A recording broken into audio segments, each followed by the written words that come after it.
2 suitcases. That's all I carried back to the house I once called home. The air smelled faintly of detergent and stale coffee, the kind of scent that belonged to long, quiet nights around a kitchen table. But when my mother's eyes fell on the bags in my hands, the warmth I remembered was gone. "No more 1,200?" she asked flatly. Then, no room. Her words hit harder than any door slammed in my face. My sister leaned against the frame, smirking. "We're not a flop house." I stood there, silent, suitcases growing heavier by the second. Their rejection wasn't loud. It was surgical, precise. I had expected disappointment, maybe hesitation. Not this. Not the sudden revelation that what I thought was family was just a contract. Rent in exchange for belonging. And now, contract voided.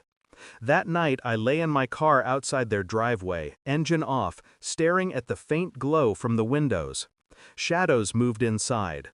My mother's stiff outline, my sister's laughter carried on the wind. They weren't grieving my absence, they were relieved. The truth slid into me quietly. I wasn't their son.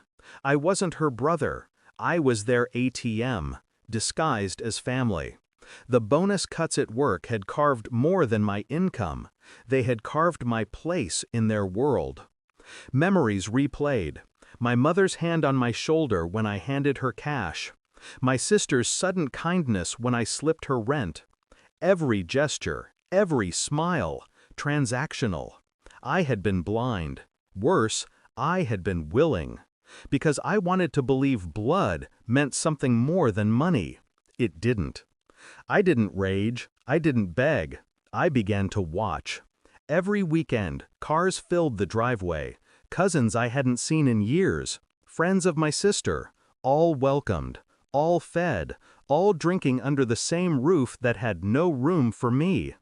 I learned their patterns. My sister withdrew money on Fridays, lied about work shifts, spent weekends in hotels she couldn't afford without help.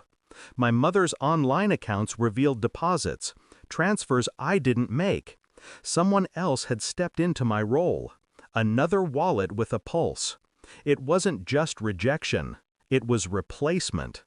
The irony was sharp. They had thrown me out, but they still needed me. Not me exactly, just the function I served. The provider, the silent sacrifice. I kept my distance, took notes. Every receipt, every transfer, every message. Because betrayal isn't destroyed by shouting, it's destroyed by exposure. The evidence came together like a puzzle I wished I hadn't solved. Bank statements revealed my mother funneling rent money from her new source, my sister's married boss. Hotel receipts aligned with her lies. Messages confirmed everything. It wasn't just greed, it was rot. A family I thought I belonged to was rotting from the inside, feeding off whoever was gullible enough to pay. I printed everything, placed it in a plain envelope. One Sunday evening, I walked back into the house without knocking. The air was thick with barbecue smoke and false laughter. My mother froze when she saw me. My sister sneered, as if she had been waiting for me to crawl back. I didn't speak. I placed the envelope on the table. "Read," I said. Their hands trembled as they tore it open. The silence that followed was perfect. My mother's lips moved first. How did you?" I cut her off with nothing but a stare.